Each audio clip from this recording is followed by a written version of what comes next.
Akala ko tayo lang yung pinalabas. Eh, ito rin pala si Bibo. Di ba naturingan yan? Isa sa kanila.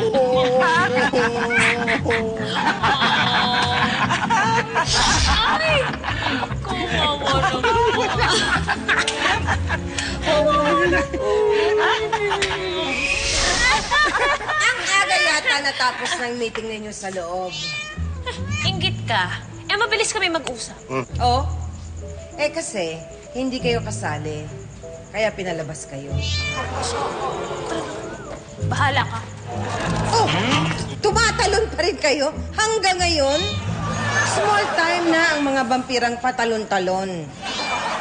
Ganito bumiyahe ang mga vampirang big time na katulad ko na may hawak na kapangyarihang itim.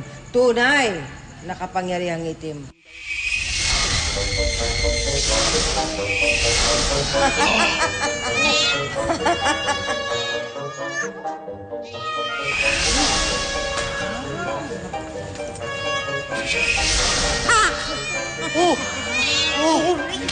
Ang galing mo! Nakakabilib ka! Super galing! Super nakakabilib, di ba?